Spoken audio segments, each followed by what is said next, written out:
بسم اللہ الرحمن الرحیم صلی اللہ علیہ یا سیدی یا حبیبی یا رسول اللہ صلی اللہ علیہ وآلہ واصحابہ وبارک وسلم صلاۃ و سلام علیک یا رسول اللہ وعلی آلک واصحابک یا نور اللہ صلی اللہ علیہ وسلم۔ عزیزان محترم سامعین حاضرین، آج کے ایک نئے موضوع کے ساتھ ذوالحجہ کا مہینہ اور آج 10 تاریخ ذوالحجہ کی آنے والی ہے۔ 2 دن کے بعد قربانی کا اہتمام کرنا ہے، اور قربانی وہ قربانی ہے جو اللہ نے قرآن مجید و فرقان حمید میں ہمیں حکم دیا ہے کہ نماز پڑھنا ہے، پھر اس کے بعد قربانی کا اہتمام کرنا ہے۔ قربانی وہ قربانی ہے جو مخصوص دن میں مخصوص جانور کو اللہ کے حکم سے اپنے ہاتھ سے جانور کو بڑے احسن طریقے سے، بڑی اچھے طریقے سے پانی پلا کر اللہ کی حکم پر اس جانور کو قربان کرنا ہے، قربانی دینا ہے۔ تو لہٰذا قربانی کا جو فضائل ہے، جو فضیلتیں ہیں، احادیث طیبہ میں ہمیں بہت کچھ ملتا ہے، لیکن ہم کچھ فضیلتیں آپ کے سامنے رکھیں تاکہ اس فضیلتوں کو سن کر تاکہ ہم بھی قربانی کا وہ جذبہ اور قربانی کا اہتمام جو بھی ہے، اللہ رب العزت ہم سب کو بھی قربانی کرنے کی توفیق بھی ہمیں عطا فرمائے۔ صاحب نصاب پر قربانی واجب ہے، اور قربانی کی شرط یہ ہے کہ آزاد ہونا، مسلمان ہونا، مقیم ہونا، اور پھر صاحب نصاب ہونا ہے۔ تو مسافر نہیں ہونا چاہیے، غریب جو محتاجی ہے اس پر بھی نہیں ہے۔ اگر مسافر کرتا ہے یا غریب اگر قربانی دیتا ہے تو پھر وہ نفل کے درجے میں ہوتی ہے، اور جو صاحب نصاب ہوتا ہے، جو قربانی کا اہتمام کرتا ہے، تو پھر اس کے لیے لازم اور ضروری ہے، وہ کرنا چاہیے۔ قربانی کی فضائل میں یہ بھی آتا ہے کہ حدیث پاک میں جو رسول پاک علیہ الصلوۃ والسلام نے حکم دیا ہے، حضرت عائشہ صدیقہ رضی اللہ تعالی عنہا فرماتی ہیں کہ رسول پاک علیہ الصلوۃ والسلام نے فرمایا کہ ابن آدم کا جو عمل قربانی کے دن کوئی ایسا عمل نہیں، یعنی کہ اللہ کے نزدیک خون بہانے یعنی قربانی کرنے سے زیادہ پسندیدہ ہو، یعنی کہ 10 ذوالحجہ کے دن میں جو ہم کو عمل کرنا ہے، وہ عمل جو ہے قربانی کرنا ہے، خون بہانا ہے۔ یہی عمل خدا پروردگار عالم کے نزدیک پسندیدہ عمل ہے، یعنی کہ 10 ذوالحجہ کے دن ہی قربانی کرنا ہے اور خون بہانا ہے اللہ کے حکم سے۔ یہی عمل اس دن خدا پروردگار عالم کو محبوب اور پسندیدہ ہے۔ تو میری عزیزان محترم، اسی دن وہی عمل کرنا ہے، کوئی اور دوسرا عمل نہیں، بلکہ دوسرے دن میں جو عمل کیا جائے گا تو وہ قابل قبول تو ہوگا، لیکن جو 10 ذوالحجہ کے دن ہم کو کرنا ہے وہ قربانی ہے اور خون بہانا ہے۔ اور قیامت کے دن وہ ذبح کیا ہوا جانور اپنے سینگوں سے، اپنے بالوں اور کھروں کے ساتھ آئے گا، اور قربانی کا خون زمین پر گرنے سے پہلے اللہ تعالیٰ کی یہاں قبول ہو جاتی ہے اس کی قربانی۔ جو قربانی دینے والا جو قربانی کا جو اہتمام کیا ہے وہ اللہ کی بارگاہ میں قبول اور مقبول ہو جاتا ہے۔ اور جہاں تم اس وجہ سے قربانی جب کرو تو اپنے خوش دلی کے ساتھ کیا کرو، یعنی کہ جب ہم قربانی کر رہے ہیں خوش دلی کے ساتھ اس کا اہتمام کرنا ہے، کیونکہ اللہ کی بارگاہ میں ہم یہ قربانی پیش کر رہے ہیں اخلاص نیت کے ساتھ، خوش دلی کے ساتھ، تنگ دلی کے ساتھ نہ ہو، اس لحاظ سے یہ حکم دیا جا رہا ہے۔ اور ایک بات یہ ہے کہ قربانی اور قربانی کا گوشت اور خون خدا کی بارگاہ میں نہیں پہنچتا ہے، بلکہ خدا پروردگار عالم کی یہاں پر تمہاری اخلاص نیت اور اچھی نیت اور تقوی اور پرہیزگاری خدا پروردگار عالم کے پاس پہنچتی ہے۔ تو لہٰذا اپنی تقوی اور پرہیزگاری اخلاص نیت کے ساتھ اپنی قربانی کا اہتمام کرنا چاہیے۔ حضرت زید بن ارقم رضی اللہ تعالیٰ عنہ صحابی رسول فرماتے ہیں، قال اصحاب رسول اللہ صلی اللہ علیہ وسلم یا رسول اللہ ما هذه الأضاحی، قال سنت ابیکم ابراہیم علیہ السلام، قالوا فما لنا یا رسول اللہ، قال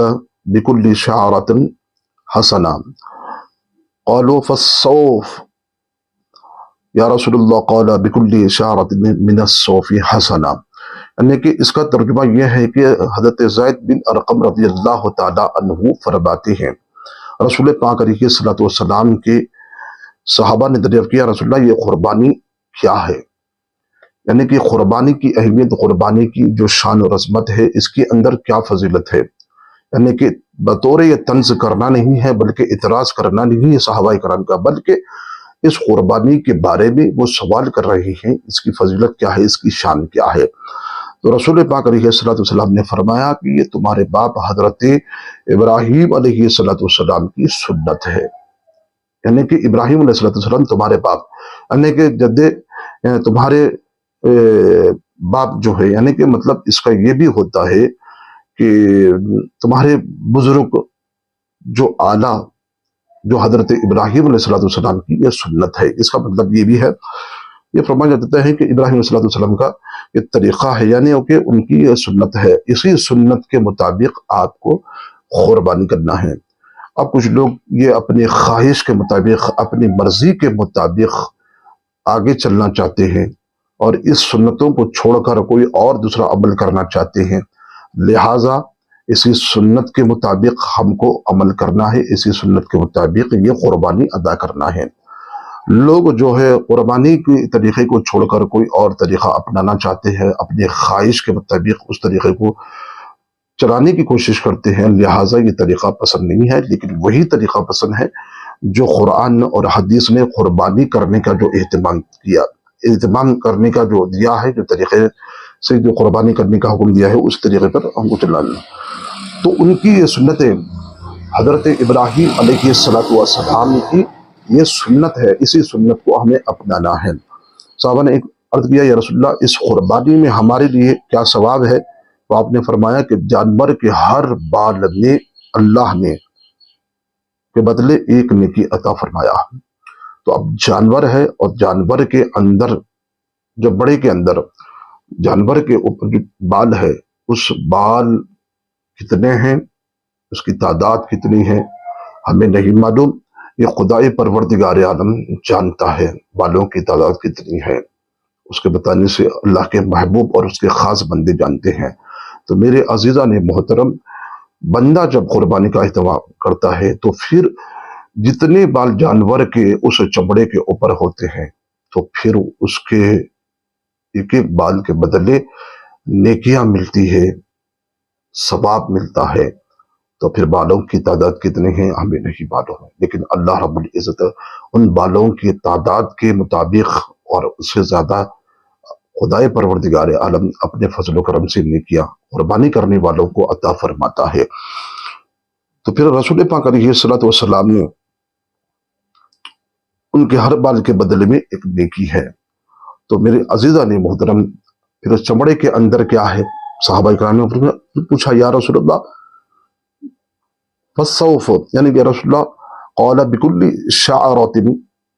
من الصوف حسنہ، اس چمڑے کے اندر کیا ہے؟ اس چمڑے کے اندر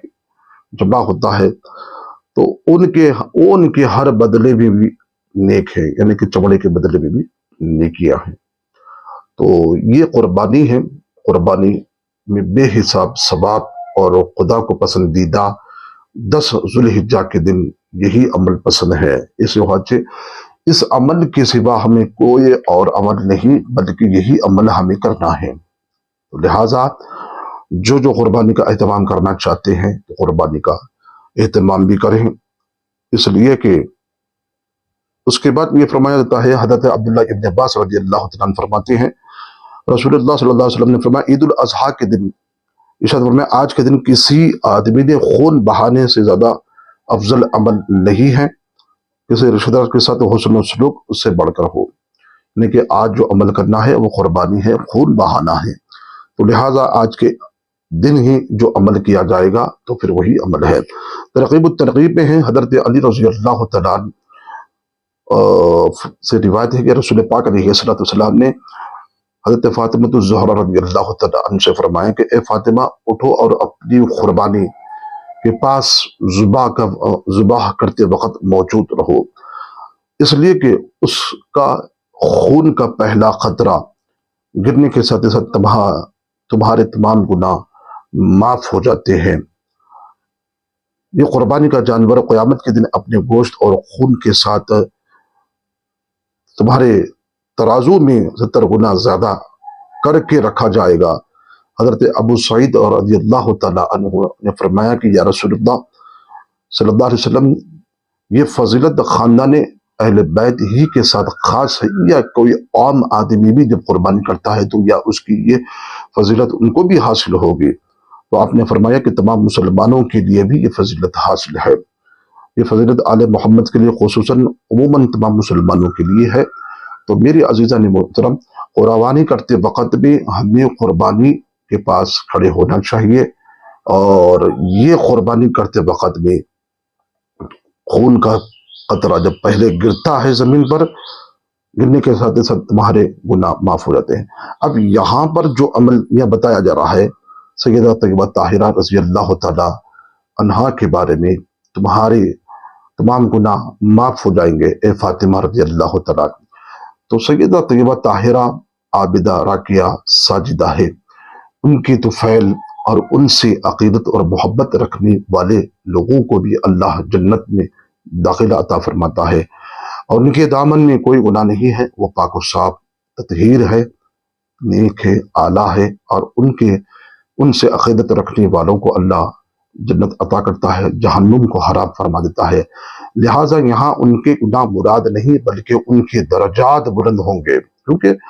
محفوظ عن الخطا ہے، اس لیے کہ ان کے دامن میں کوئی گناہ نہیں ہے، اللہ نے ان کو پاک و صاف رکھا ہے۔ اس بات پر بھی ہمیں غور کرنا چاہیے، اور اس کا یہ مطلب ہے جس کے پاس گناہ نہیں ہوتے ہیں اللہ ان کے درجات کو بلند کر دیتا ہے، اور یہ تو پاک ذات ہے، اللہ نے ان کو پاک رکھا ہے، اور ان پاک لوگوں سے محبت رکھنے والوں غلاموں کو، چاہنے والوں کو جنت میں عطا کرے گا اور جہنم حرام فرمائے گا۔ حدیث پاک میں ہے، حضرت ابو ہریرہ رضی اللہ تعالیٰ نے فرمایا، جو شخص قربانی کرنے کی گنجائش رکھتا ہے وہ قربانی نہ کرے اور وہ ہماری عیدگاہ کے قریب نہ آئے۔ جو قربانی کرنے کی استعداد رکھتا ہے، طاقت رکھتا ہے، صاحب نصاب ہے، پھر اس کے باوجود بھی قربانی نہیں کرتا ہے، ہیلے بہانے کرتا ہے، تو یاد رکھیے وہ ہماری عیدگاہ کے قریب نہ آئے۔ سرکار یہ وعید فرماتے ہیں۔ تو پھر ان لوگوں کے لیے یہ سوچنا چاہیے، لمحہ فکر ہے، قربانی کا اہتمام کرے، خوش دلی سے کرے۔